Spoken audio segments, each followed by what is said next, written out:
Hello, അസ്സലാമു അലൈക്കും. Welcome back to ഉമ്മി ആൻഡ് മീ. ഇന്ന് ഞാനൊരു സിമ്പിൾ ആയിട്ടുള്ള ഒരു ചിക്കൻ ഫ്രൈ റെസിപ്പി ആയിട്ടാണ് വന്നിട്ടുള്ളത്. ചിക്കൻ ഫ്രൈ ഒക്കെ എല്ലാവരും ചെയ്യാറുള്ളതായിരിക്കും, ഒരുപാട് വെറൈറ്റീസ് എല്ലാവർക്കും അറിയായിരിക്കും.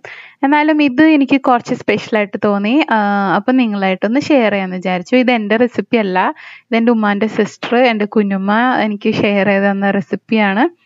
അപ്പം ഇതെങ്ങനെയാണ് ചെയ്യാൻ നോക്കാം. അതിന് വേണ്ടി ഞാൻ ഇവിടെ ഒരു ചിക്കൻ 900 ഗ്രാംസ് കഴുകി വൃത്തിയാക്കി വെച്ചത് എടുത്തിട്ടുണ്ട്. അതിലേക്ക് ഒരു മീഡിയം സൈസ് സവാള പേസ്റ്റ് ആക്കിയത് ഇട്ട് കൊടുക്കുക.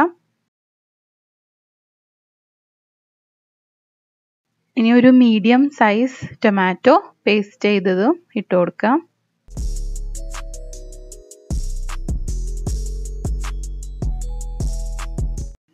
ഇനി ഒരു 2 to 3 ടേബിൾ സ്പൂണോളം ജിഞ്ചർ ഗാർലിക് പേസ്റ്റ് ഇട്ട് കൊടുക്കാം.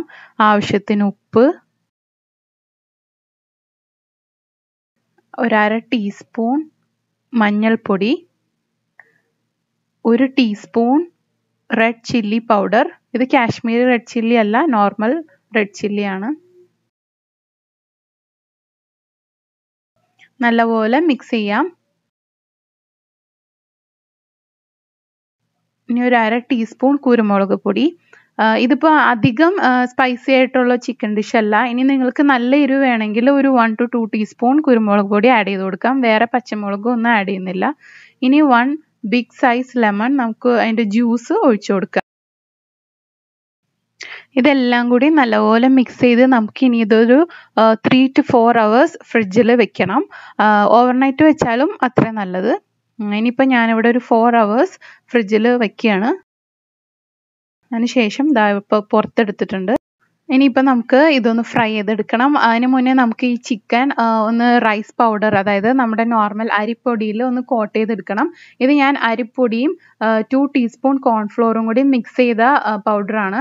അതിലേക്ക് ഓരോ ചിക്കൻ പീസ് ഇട്ടിട്ട് നല്ലപോലെ ഒന്ന് കോട്ട് ചെയ്തെടുക്കാം. ഇപ്പോൾ കോൺഫ്ലവർ ആഡ് ചെയ്യണമെന്നില്ല, അല്ലെങ്കിൽ അരിപ്പൊടി മാത്രമായാലും മതി. കോൺഫ്ലവറും കൂടി ആഡ് ചെയ്യുമ്പോൾ കുറച്ചും കൂടി ക്രിസ്പി ആയിട്ടിരിക്കും. ഇനി ഇതാ എല്ലാം ഇവിടെ കോട്ടായി വന്നിട്ടുണ്ട്. ഇനി നമുക്കിതൊന്ന് ഫ്രൈ ചെയ്തെടുക്കാം.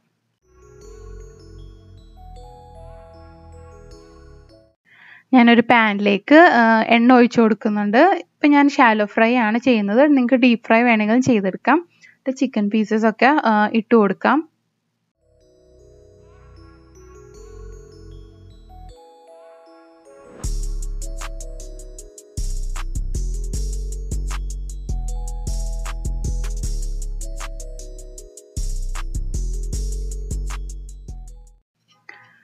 ഇനി ഞാൻ ഇതൊന്ന് കവർ ചെയ്ത് കൊടുക്കുന്നുണ്ട്. അപ്പം നമ്മുടെ ചിക്കനൊക്കെ പെട്ടെന്ന് കുക്കായി കിട്ടും. കുറച്ച് നേരം ഒന്ന് കവർ ചെയ്ത് വെച്ച് ഇത് നമുക്കൊന്ന് കുക്ക് ചെയ്തെടുക്കാം. ഇനി തിരിച്ചും മറിച്ചും ഇട്ട് ഒരു മീഡിയം ഫ്ലെയിമിൽ ഒരു ഗോൾഡൻ ബ്രൗൺ കളർ ആവണ വരെ നമുക്കിതൊന്ന് ഫ്രൈ ചെയ്തെടുക്കാം.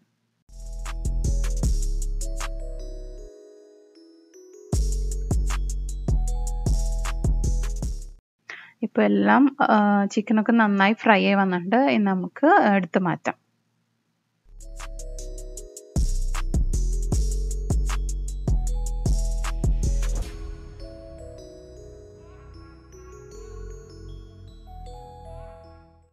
ലാസ്റ്റ് ഞാൻ ഗാർണിഷിന് വേണ്ടി കുറച്ച് കറിവേപ്പിലയും 2-3 ചുവന്ന മുളകും കൂടി ഇട്ട് ഒന്ന് വറുത്ത് കോരുന്നുണ്ട്. ജസ്റ്റ് ഗാർണിഷിങ്ങിന് വേണ്ടി മാത്രം.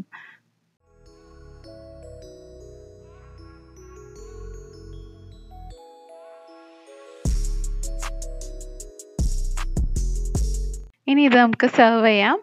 ഇത് നല്ലൊരു സ്റ്റാർട്ടർ റെസിപ്പിയാണ്. അപ്പോൾ എല്ലാവരും ട്രൈ ചെയ്ത് നോക്കണം. ചിക്കൻ ഫ്രൈ ഒക്കെ ഉണ്ടാക്കുമ്പോൾ ഈ രീതി ഒന്ന് ട്രൈ ചെയ്ത് നോക്ക്.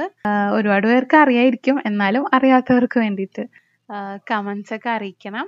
ഇഷ്ടമായാൽ വീഡിയോ ലൈക്ക് ചെയ്യണം, ഷെയർ ചെയ്യണം, സബ്സ്ക്രൈബ് ചെയ്യണം. എല്ലാവരും ഹാപ്പി ആയിട്ടിരിക്കുക, സേഫ് ആയിട്ടിരിക്കുക. അടുത്ത വീഡിയോയിൽ കാണുന്നവരെ till then it's bye from Tasneem.